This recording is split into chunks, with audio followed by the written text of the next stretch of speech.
Hello, everyone, and welcome back to Terrace Talk, where we get the opposition view ahead of Norwich City games. This week, it's Wrexham travelling to Carrow Road for a game that I think is important for both sides. Really, it feels like Wrexham have maybe faltered a little bit in the last couple of weeks. Norwich, although they've picked up some impressive results, still winless at home, and I think an opportunity for both sides to make a mark, and it'll be interesting to see how it panned out. I'm delighted to be joined by Matt from Racecourse Ramble to discuss this weekend's game, what Wrexham's season has looked like so far, and kind of what things have been like inside the Wrexham bubble, because I feel like there have probably been quite a lot of sweeping generalisations that you're used to, Matt. So hopefully you can give us a little bit of detail. First of all, thanks very much for joining us. How are you?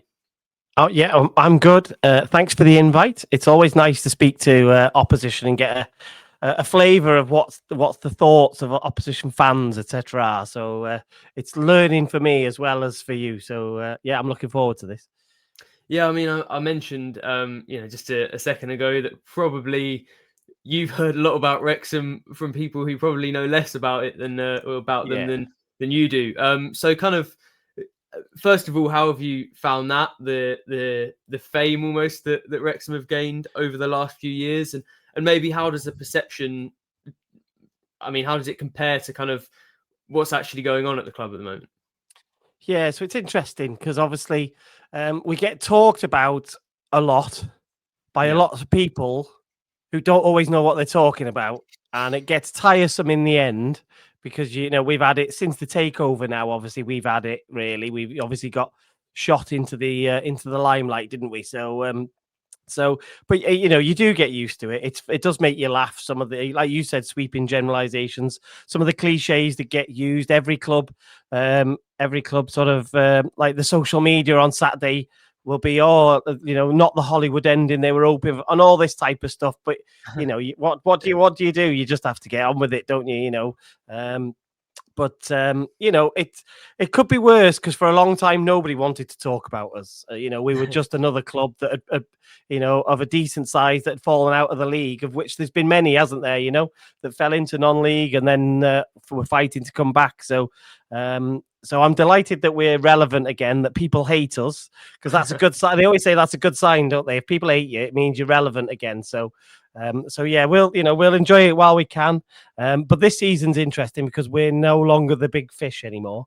We're very much the middling fish in the big ocean. So it's quite refreshing from our point of view, not to be talked about all the time, because there is I won't mention any team names. I was going to mention one of your rivals then, but there are these big. I was thinking, these clubs that are falling out of the Premier League who are, So no, I that's I can't really say too much more than that. Then it's just nice to be sort of relevant again.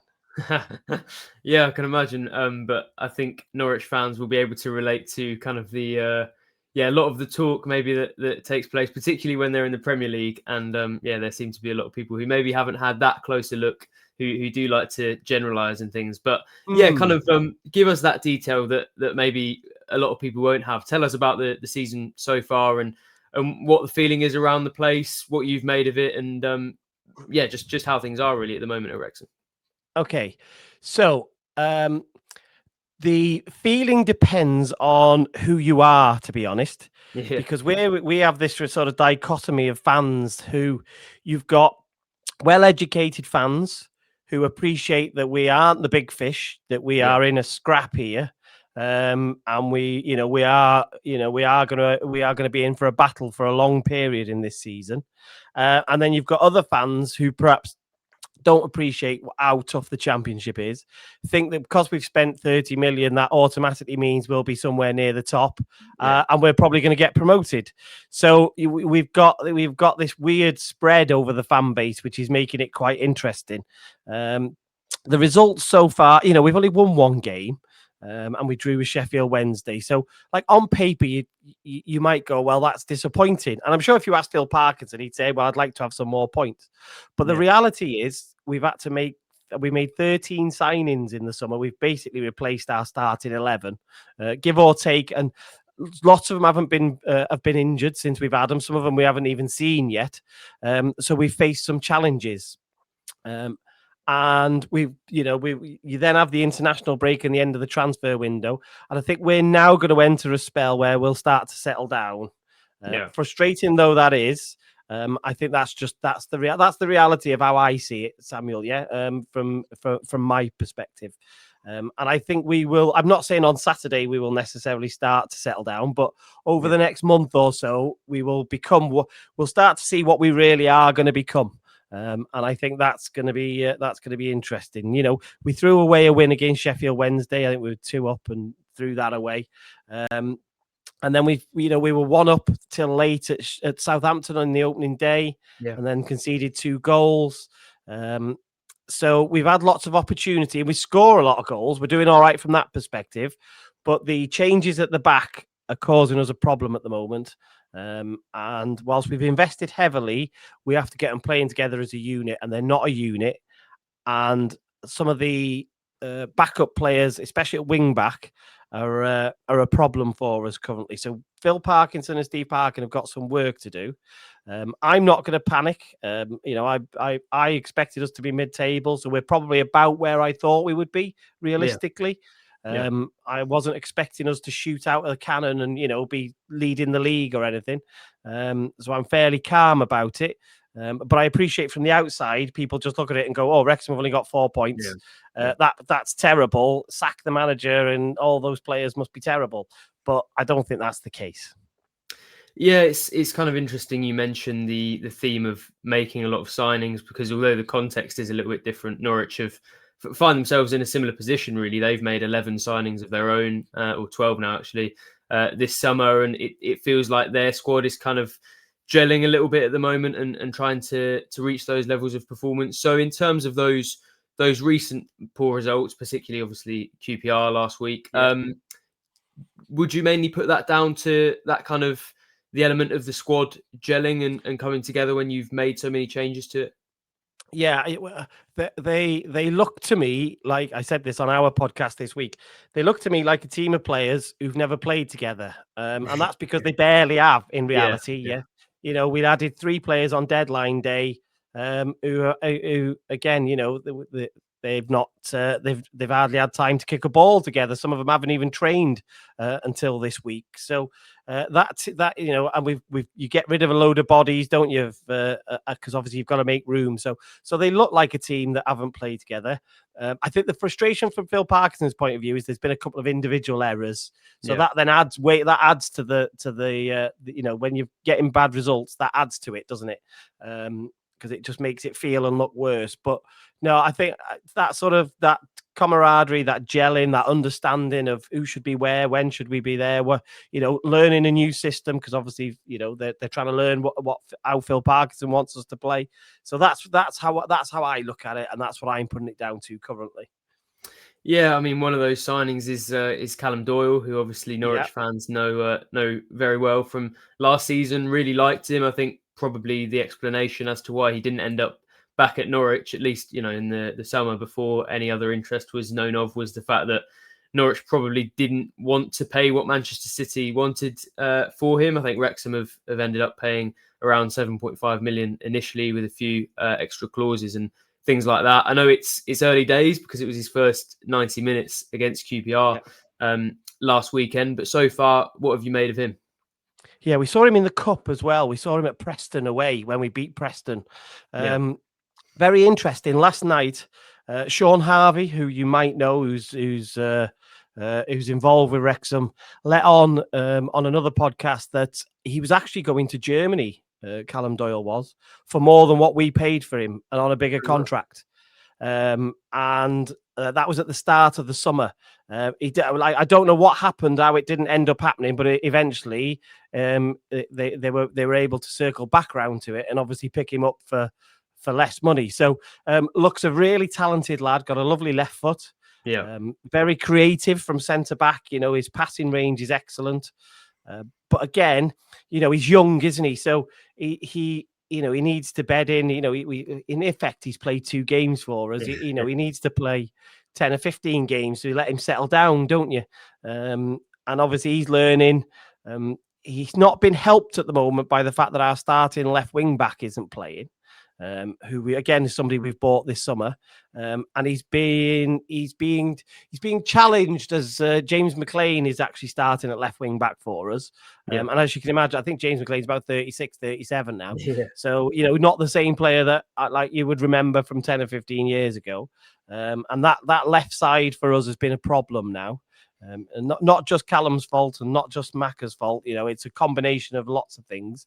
But no, he looks really tidy. He looks really promising. I think it's a good investment.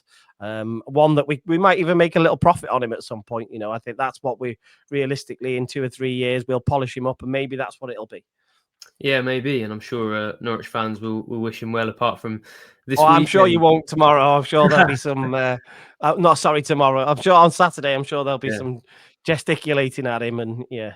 Yeah. I think he'll probably generally get a good reception, but of course, always going to be there's always something there. Yeah, exactly. And certainly Norwich fans won't be hoping that he does particularly well on the pitch, but it'll be interesting to see how he gets on. I also wanted to ask you about Phil Parkinson, who obviously you spoke about earlier. There's already been talk about the potential to replace him. Does it feel to you like that's far too early, or is that maybe one of those generalizations that I'm getting wrong from the outside?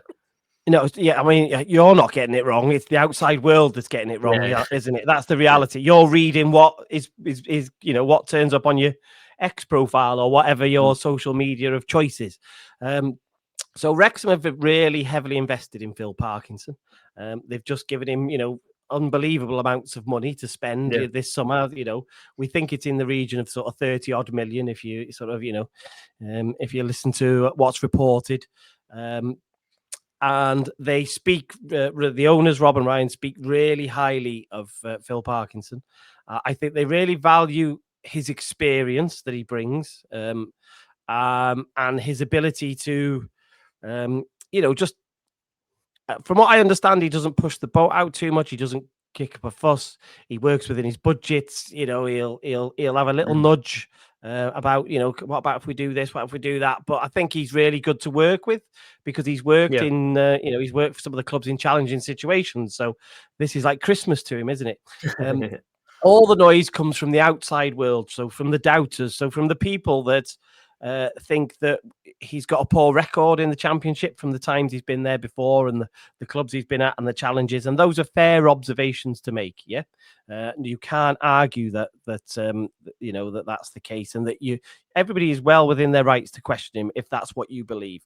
The reality is he's never been in this situation. He's never had the power and the money to go out and do what he wants to do. So this season will answer whether the people are right or wrong, won't it? He will either deliver a level of success, and what that is, obviously, nobody ever tells you what the aims are, do they? Yeah. The club don't ever come out and go, well, we just want to be in and around promotion or something, or it will be, it'll be exaggerated to be an unmitigated disaster.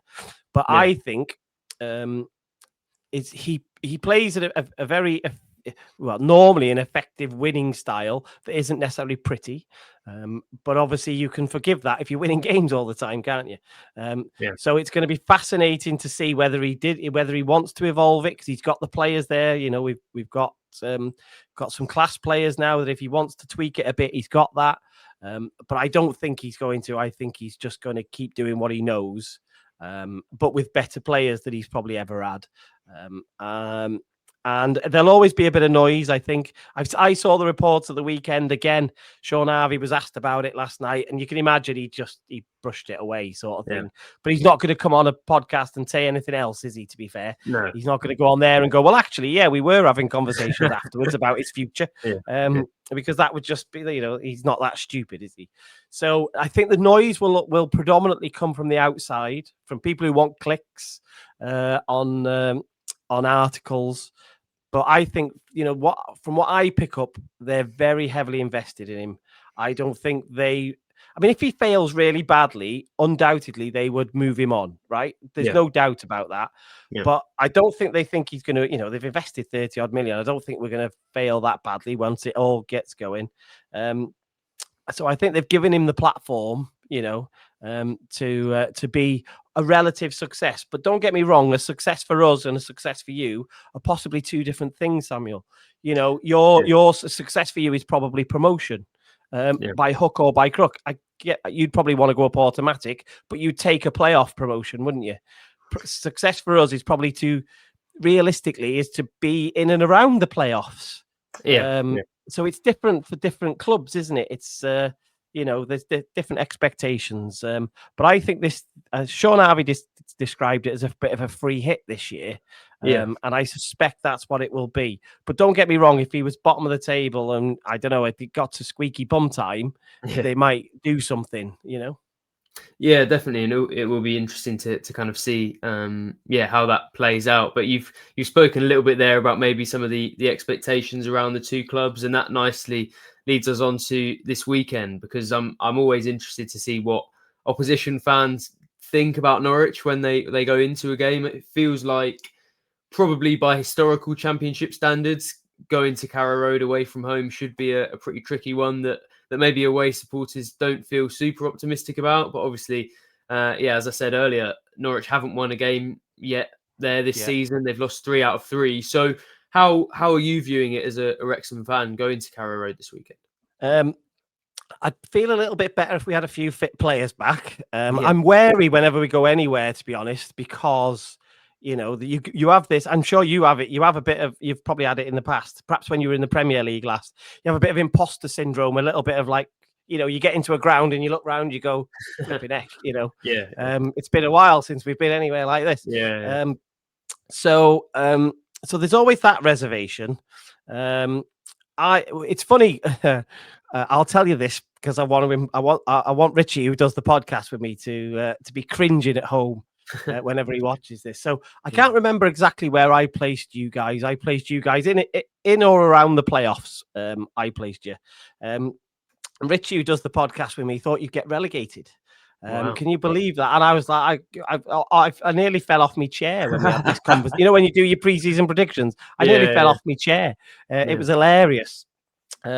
So I'm fully expecting it. I know you've got a record that probably doesn't look like you want it to look like yet. But I think we're going to be in for a tough game because we're not going to be rocking up there full of confidence. We're still searching for, you know, what's the starting lineup. We concede a lot of shots, and then so we've got a leaky defense. And then you come and face probably arguably one of the best strikers in the league who will potentially punish you. So, you know, I will snap your hands off for anything from Carrow Road at the moment. I don't know if we're going to do predictions or not at some point. I won't do it yet, but I'll leave it till you tell me at the end. But I think we're in for a tough afternoon.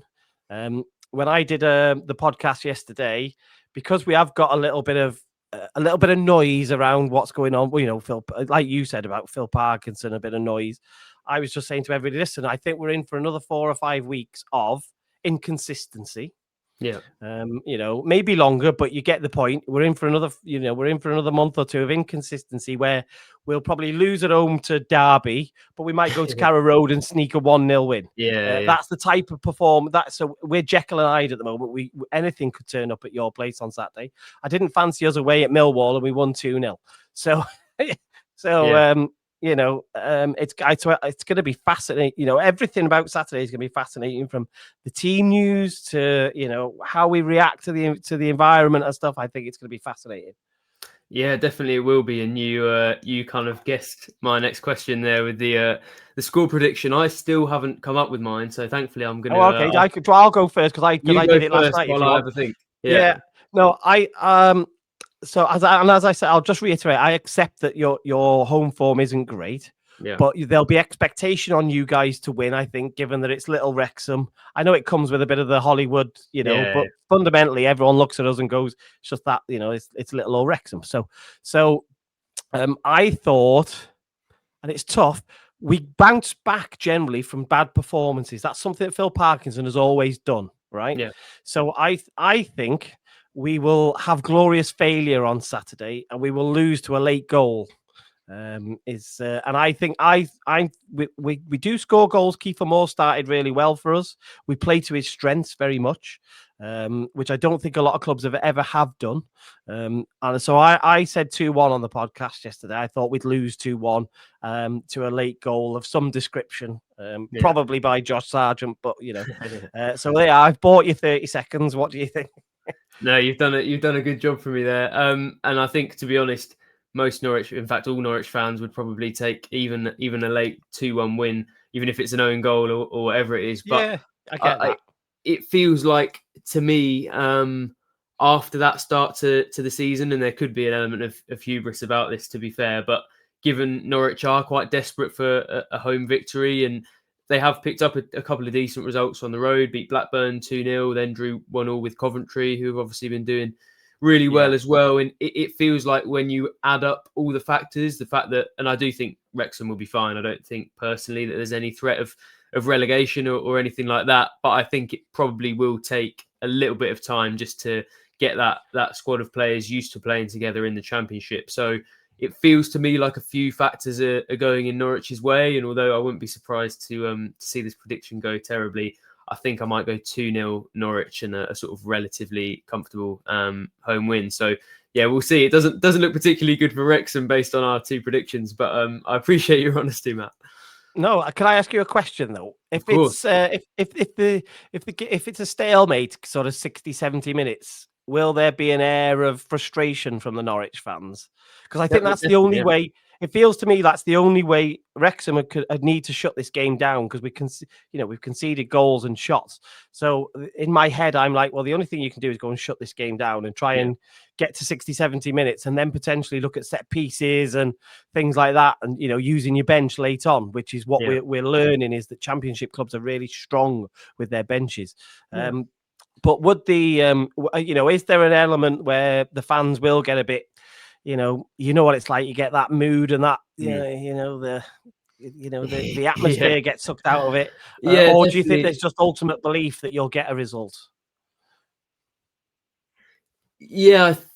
I think you're right that probably it will get a little bit tense if it's getting kind of even probably 50, 60 minutes and there hasn't been any opening to the scoring, not necessarily just because of the opposition or anything like that, but because when you've seen 3 defeats on the bounce, and this is because Norwich played two consecutive away games with the international break in between. So as well as the element of not having won any games at home, they've also had a long wait. Most Norwich fans who will be at the game won't have seen the team live for a few weeks. And I do think you're right that, especially when you look at that type of home record, if you can get to 50, 60 minutes and the home team hasn't scored a goal and maybe they aren't looking even particularly close, that's when it does start to get a little bit tense. And maybe that's when either the atmosphere gets a bit fraught and the players are intimidated by it, or maybe you push too hard to try and get that win, and that's when Wrexham might sneak in the back door and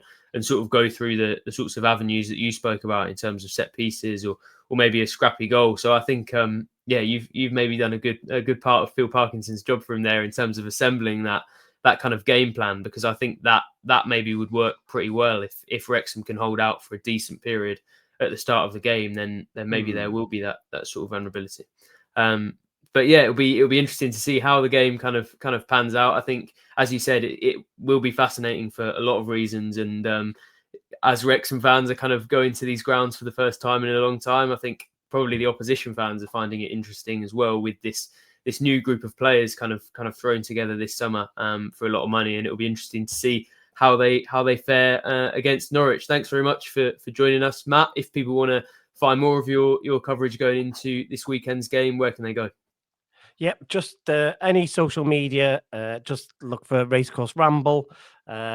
We always try and have opposition on and do bits as well. So yeah, come and follow us. We're a pretty sensible bunch, so I think that we're not here to wind you up or anything. So that's great. Thanks, Samuel. I appreciate getting asked, Samuel. That's been really good.